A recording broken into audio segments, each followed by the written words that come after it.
Hey, we're back with our OBS build, and as you can see, spring is just around the corner. Actually, it's May, and if you made it this far in 2020, we're now on level 5 to see what's next. Anyway, it's nice to have your own wrecking yard full of junk. We're fortunate for that. We got a lot of different kind of junk, as you saw. And we had this old truck here. We were trying to get some leaf springs from a local wrecker, but we weren't getting a lot of help. So we pulled some more parts off of this one, and this is the spring we took out of it.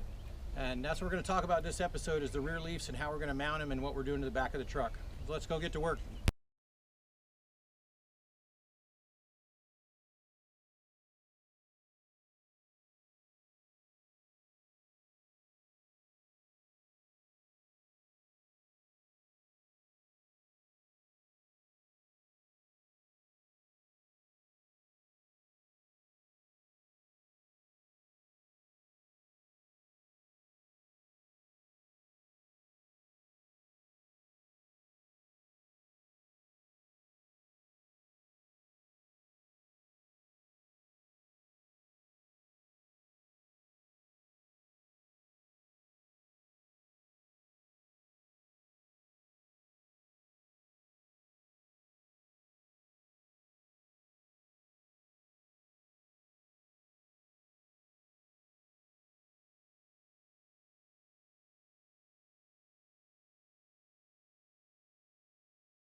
Okay, so we got the springs out of the truck, and we want to learn some stuff. So I have never tested a set of leaf springs to find out the spring rate, but we think we can pull it off.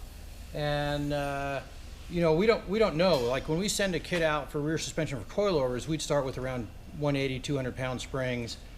Sounds pretty soft, but it rides and handles real good. So I have no idea what these are going to test out at. We're going to check that out. And I want to show you something about the springs we took out. So we had mentioned that somebody heated them up. Well, this is the spring we're going to use. We got these out of another truck. This is what they're supposed to look like. And you can see that right here, somebody heated this leaf spring up to lower the truck.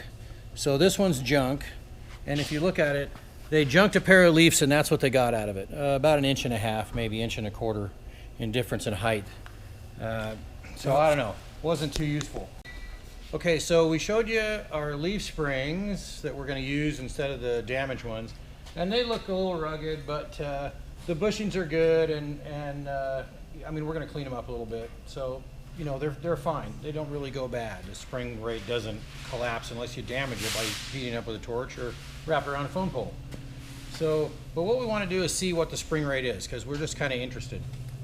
So this, what I have here this is a coil spring rate tester. And typically you put a coil spring in here, and if it's a flat wound spring, you use this.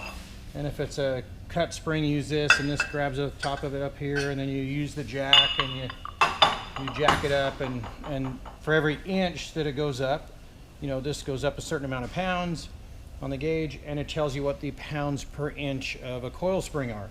So we're gonna try to use this to see if we can measure reasonably accurately okay,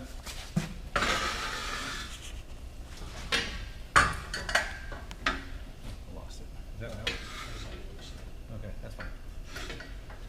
Leaf spring, and this takes a couple people to do. I mean, it's just a little sketchy. So far, it's actually looking like it's working pretty good. You gotta make a little spacer up here so it doesn't crash itself. Okay, now just because of the weight of the spring and our crossbar here, we're already showing some load, but what I'm going to do is bring this up until I'm just contacting and tighten everything up. It's right about there. Does that feel okay? Yeah, I mean, it's maybe a little more. Okay, and so what we're going to do is we're going to lift it up inch by inch and record what it says. So right now, I'm at about 180 pounds. Okay, I'm at 10 inches, so I'm going to lift it up to 9 inches, and you see it compressing the leaf spring. Okay, so this is now 340, 335.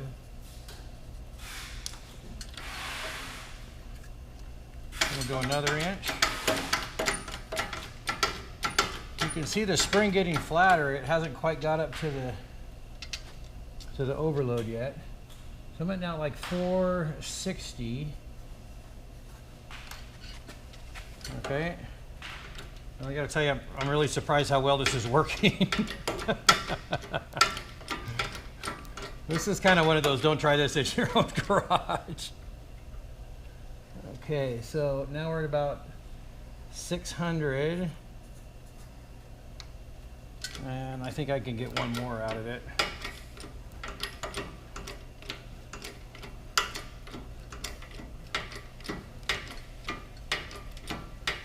Oh, come on, baby.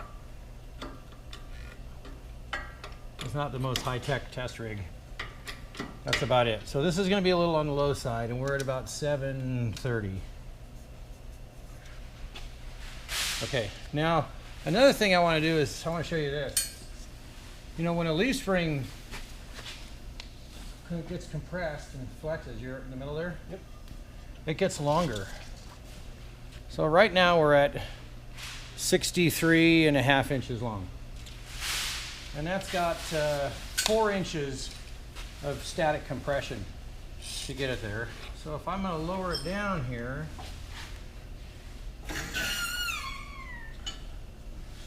okay, I'm just going to load it up a little bit so it doesn't fall over.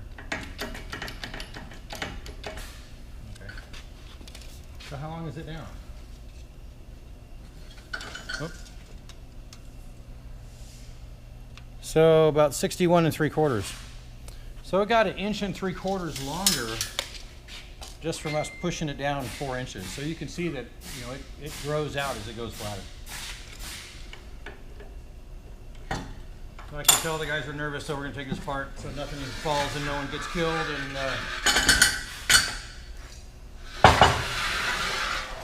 okay, so that's how you use a coil spring rig to test a leaf spring.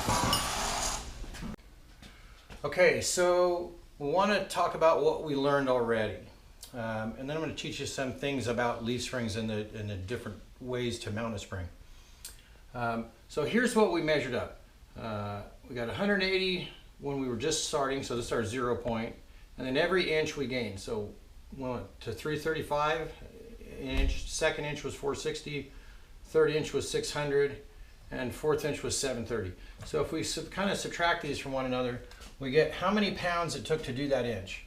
So there's 155 pounds. See how nice that is? What's that? 125? 140, 130. So our test rig is not ultra accurate, I'll tell you that. You guys saw how we did it. So it's a little questionable, but what this gives you the idea is, you know, we're all around this, these are all hovering pretty close to, you could average it. You're gonna be about 140, it looks like. You know, high to low, you take, you know, 15 pounds off of this, you're at 140, you put 15 pounds off here, you're at 140, that was 140, reads a little low. And it's linear. You know, some spring assemblies, if we would have hit the overload, you'd have watched those numbers shoot up real quick. But this is kind of a linear graph. Every inch adds another, say, 140 pounds. So we're gonna stick with our idea of 140, which is much softer than we thought it would be. Johnny thought it was gonna be around 400, Peyton thought it was gonna be around 300, I thought it was gonna be around 300. Look at that, 140 pounds an inch. So we're pretty happy with that because we want a soft spring to have a lot of grip. The problem with a soft spring is it has a lot of wheel hop. That's something we're gonna fix in a different setup. So now that we know that we got about 140 pound spring rate, I'm gonna tell you why in a truck that's actually heavier than it would feel in a car.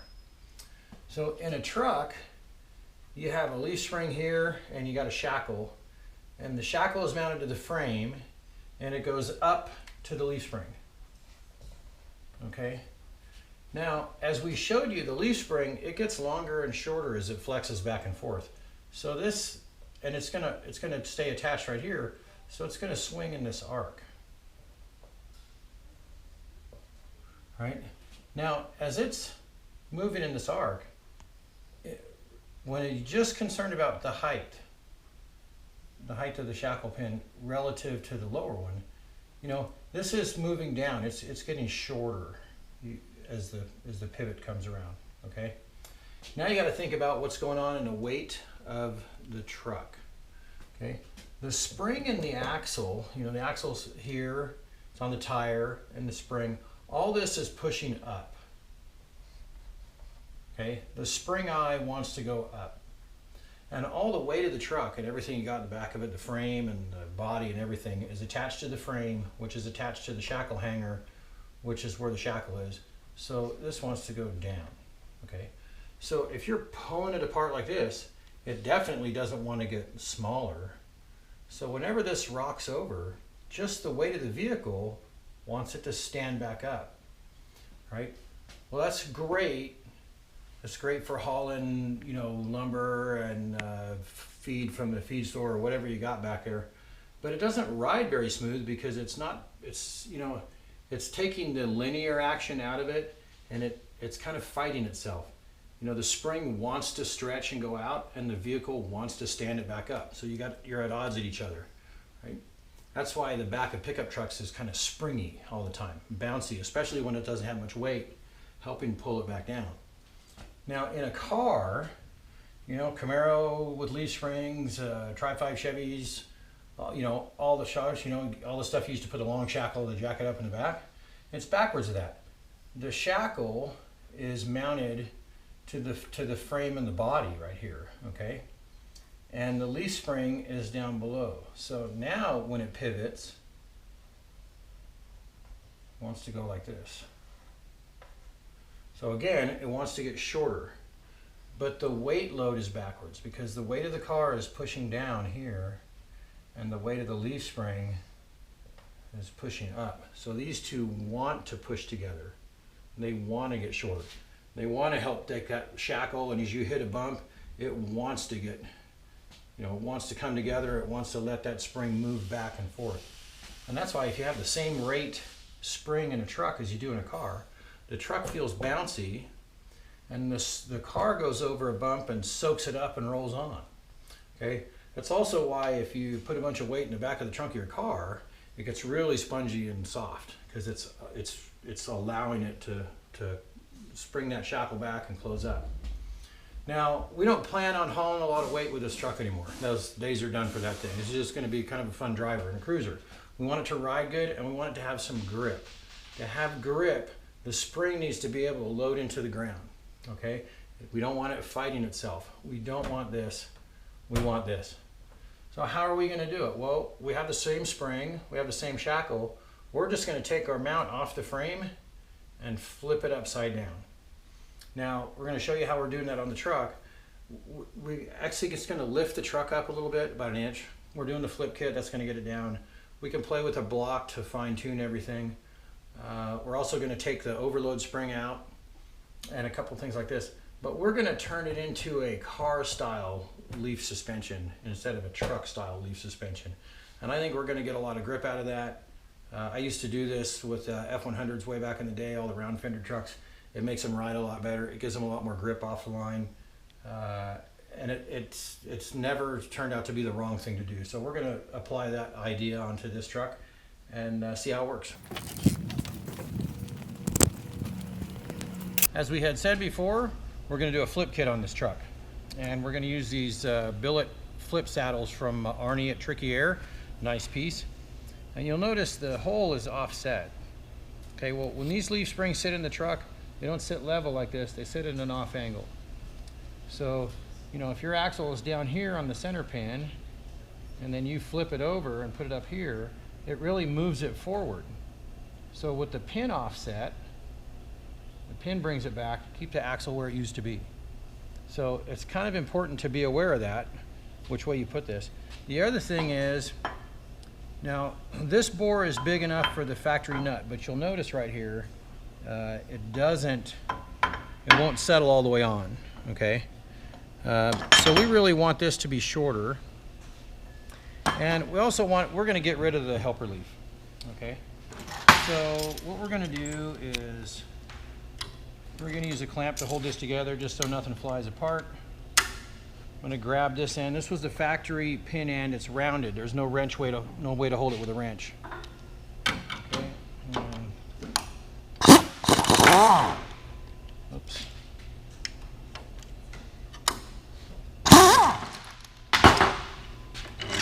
Take the bolt all the way out. And this shouldn't have too much pressure on it, but it is going to spring apart a little bit, so that's why you want to have a clamp on it. Okay, now once it's apart like this, I'm just going to put a bolt back in and put a nut on it, but I'm going to put the bolt head on this side so it'll lock in here real nice. And I have one done that you can take a look at.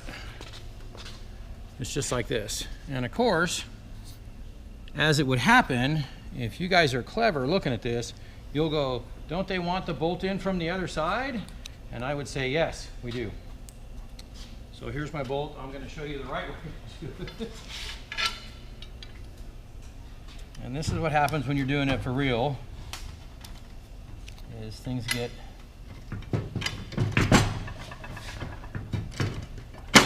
mixed up. So I can grab this and have that short enough.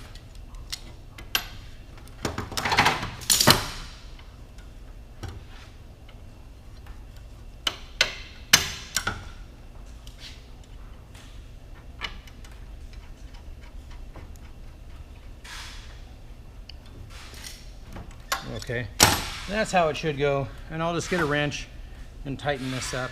And now this pin location, see, it sits right around that bolt head, and it's nice and secure and flush, and everything's going to fit really good.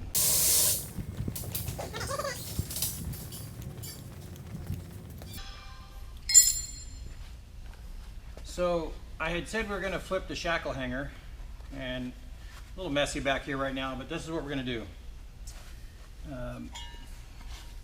This was the hanger, and it's factory riveted to the frame right there. Okay, so I cut the rivets off with a torch and just cleaned it up a little bit. And we're going to do some more cleaning. I just want to show you how this is going to go. So I'm going to turn it upside down. Now the first thing you do is you go and think, I'm going to turn it upside down and rivet it back on. Except that the bed box is up here. In the bed box, the floor is 2 inches above the top of the frame. It's actually 2 1/4, but so boy, if we put that up there, it's almost 4. But if I move it down and use the lower holes, it's about 1 3/4 inches. It stays right in my 2-inch game plan. Okay, so I'm going to use the factory holes to help myself out here. Right, and I'm just going to put bolts right back in the factory holes.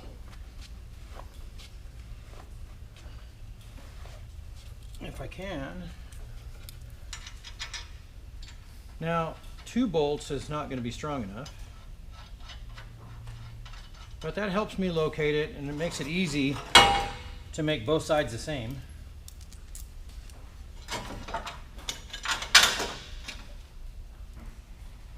Because I can put it back together like this, and then decide, am I going to drill more holes? Am I going to weld a little bracket to it? Or, you know, how am I going to go about it? Right now, we also have this trailer hitch in the way, and that's got to go. So that's something that we're going to take care of also. And it comes in with the plan of, you know, what else we're going to fix.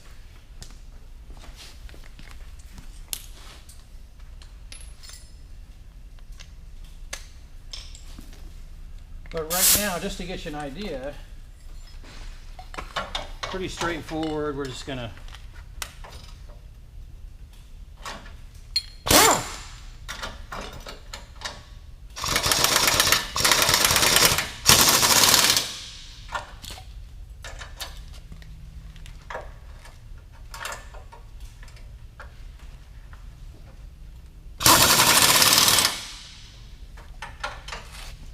Right, so this is how the shackle hanger is going to sit now. And that's within our 2-inch range of the bed. It's about as high, you know, we could lift it up a 1/4 inch or so, but that's not going to make all the difference in the world. So this is what we're going to work with. Now our shackle is going to go in and drop down to the leaf. So what do you think? Is the exhaust going to hit? Maybe. Is that something that I'm really concerned about? I wouldn't count on it.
As I showed inside about the truck style versus the car style in shackles, you know, this bracket was originally riveted onto the frame right here. Here were the holes it was riveted in. And the shackle went uphill like this to the spring. And you can kind of see what the elevation of the spring eye would have been up here. Okay, now what we're going to do is we're going to change that to a more progressive style to soften up the rear suspension. So we're going to turn this upside down. We can't really use the same 4 holes, even though it would bolt on, because it would be too high. It would go through the bed floor. So we drilled some new holes. We're going to move this down this much. So it was our first concept, was to move it right down here. This now clears the bed floor. But the geometry gets thrown off. So what we needed to do once we figured it all out was we needed to move this bracket 3/4 of an inch forward. So we just drilled some new holes on the bottom here, 3/4 of an inch forward to fit these holes here. We're going to bolt it on. And then we showed you we made this little plate here that we're lining up on the top of the frame so we can get 4 bolts in it. So this part is going to sit just like so. All right, and we're going to put some bolts in it. And we're actually going to have this bracket available pre-cut if you want to buy some to do this yourself. We'll have that available.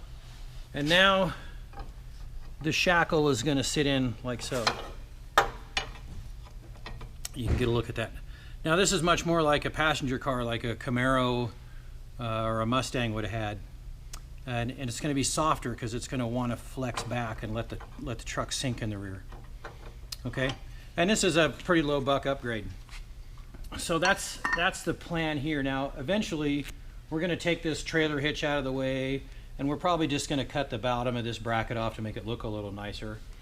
But that was the easy bolt together deal. Okay. Now the next thing we need to do is address the C-notch that we're going to do on the truck. So we're going to go to that next. All right, so we did a little research on C-notching for OBS trucks, and what we came across for the strongest and best engineered notch was from RideTech, and I'm even planned today. I got me a RideTech shirt on. We've supported those guys for a long time, and they're a good company, and they make a great product. And one of the things they did on their C-notch for an OBS truck was to make sure it was strong enough to actually hold some weight in the back of the truck without bending. So as you look at this notch, different than other notches, you know, standard notch comes across the bottom, up the frame, and over the top.